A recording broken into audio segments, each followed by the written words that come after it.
শিবধাম জয়, গুরুপীরানন্দের জয়। আবার নতুন একটা ভিডিও নিয়ে চলে এলাম, যেটা হচ্ছে যে ভীষণই গুরুত্বপূর্ণ। ভিডিওটি সম্পূর্ণ দেখুন, নাহলে কিন্তু কিচ্ছু বুঝবেন না এবং আপনারা কিন্তু সমস্যায় পড়বেন। তো সেই জন্য বলছি, পুরোপুরি বিষয়টা শোনার চেষ্টা করুন সম্পূর্ণ। তো শুরু করা যাক।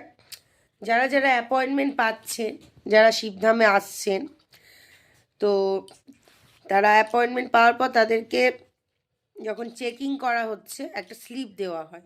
সেই স্লিপটা প্রত্যেককে বলা হয়েছে যত্ন করে রেখে দেওয়ার কথা। অবশ্যই যত্ন করে রাখবেন, ল্যামিনেশন করে নেবেন। ওটা যদি হারায় তাহলে ওল্ড অ্যাপয়েন্টমেন্টের ক্ষেত্রে আপনাদের কিন্তু সমস্যা তৈরি হয়ে যাবে, মানে অ্যাপয়েন্টমেন্ট ক্যান্সেল হয়ে যেতে পারে, কারণ ওই স্লিপটা কিন্তু বারবার রাখতে বলে দেওয়া হচ্ছে। তো সেই জন্য প্রত্যেককে বলবো, যারা নতুন আসছেন, যে স্লিপটি পাচ্ছেন সেই স্লিপটা যত্ন করে রাখবেন।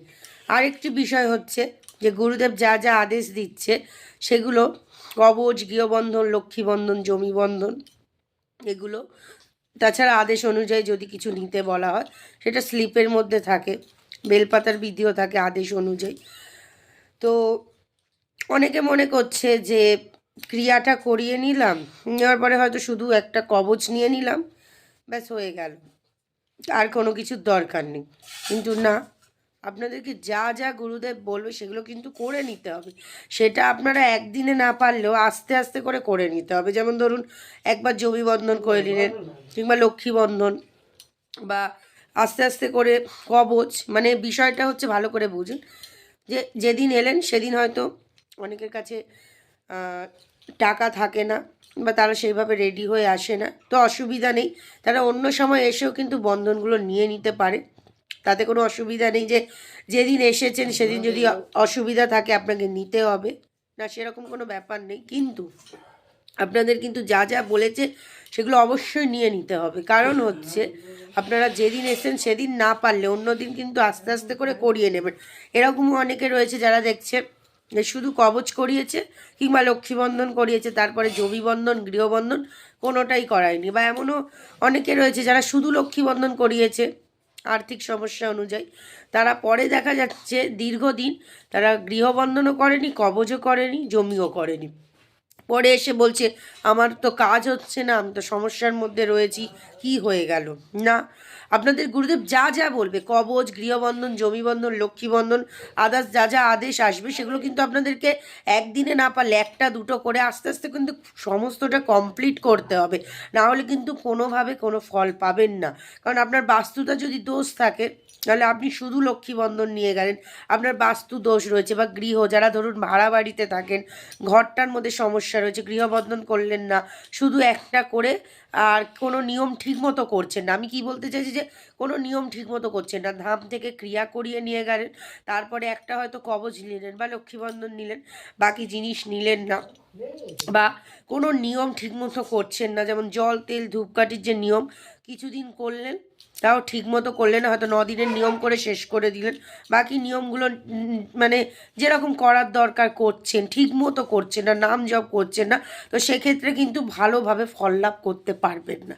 গুরুদেব যা যা বলবে পাই টু পাই একদম সেম সেভাবে কিন্তু নিয়ম করতে হবে, তবে গিয়ে রেজাল্ট পাবেন। আপনারা যদি মনে করেন আমি আজকের ক্রিয়া করিয়েছি আজকেরই সুস্থ হয়ে যাব, ভুল কথা।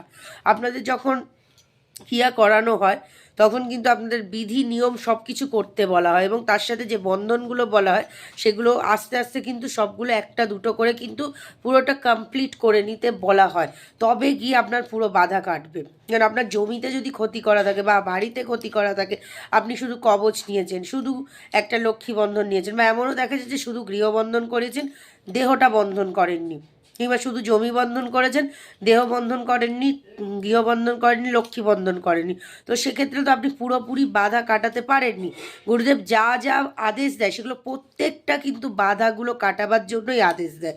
কবচটা দেহবন্ধনের বাধা, মানে দেহবন্ধন, শরীরের সমস্যার বাধা কাটার জন্য, আর ছাড়া অনেক রকম বাধা কাটে। আর হচ্ছে বিপদ থেকেও অনেক কিছু বিষয় থেকে মুক্তি পাওয়া যায়। 2 হচ্ছে জমি বন্ধন, বাস্তুদোষ কাটে।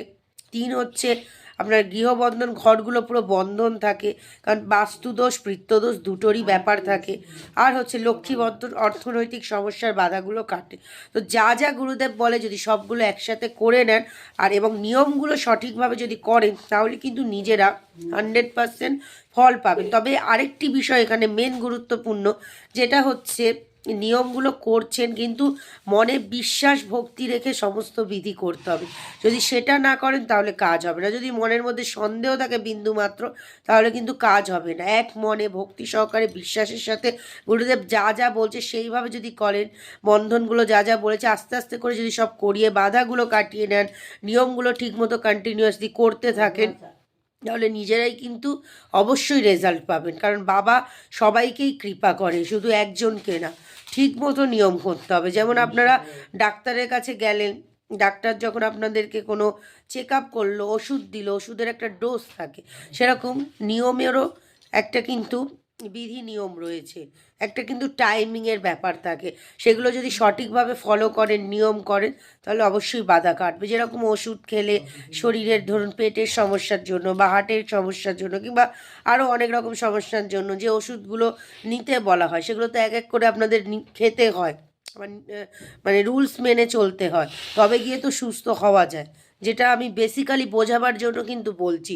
তো সেই রকমভাবে গুরুদেব জল পড়া, তেল, তারপরে যেটা বলে শঙ্খগুলি, 16 সোমবার, বেলপাতার বিধি, এগুলো সব কিছু কিন্তু নিয়ম, ঠিক আছে? যেরকম ওষুধের যে নিয়মগুলো থাকে সেই রকম কিন্তু এগুলো শরীর সুস্থ হওয়ার, জলটার মাধ্যমে শরীর সুস্থ হয়, তেলটার মাধ্যমে ব্যথা সমস্যা দূর হয়, আরও নানা রকম যে বিধিগুলো দিয়েছে যেগুলো পাই টু পাই আপনাদের এক মনে ভক্তি বিশ্বাসের সাথে পালন করতে হবে এবং বাধা কাটাতে হবে। বাধা কাটানো বলতে কবচ, গৃহবন্ধন, জমি, লক্ষ্মী বন্ধন, এগুলো করিয়ে বাধাগুলো কাটিয়ে নিতে হবে। পুরো বাড়িটা বন্ধন করে নিতে হবে, গৃহটা বন্ধন করে নিতে হবে, দেহ বন্ধন করতে হবে এবং কর্মের বাধাও কাটাতে হবে। তবে গিয়ে পুরোপুরি রেজাল্ট পাবেন। অনেকে আছে কিছুই করে না, তারা পরে এসে বলে আমার তো সমস্যা বেড়ে আছে। তো আপনাকে গুরুদেব যা যা বলবে সেগুলো তো আপনাদের ঠিকমতো মেনে চলতে হবে। যেভাবে নিয়মবিধি আপনাদের পালন করতে বলা হবে সেগুলো করতে হবে। ক্রিয়ার পরে লেবু যে কাটানো হয়, লেবুটা যেভাবে ফেলতে বলা হচ্ছে নদী বা গঙ্গায় সেইভাবে তো ফেলতে হবে। আপনারা যদি তার উল্টোটা করেন, যদি প্লাস্টিক খুলে ফেলে দেন, যদি পুকুরে ফেলে দেন, তাহলে কি করে কাজ হবে? তার উল্টে আরও ক্ষতি হবে।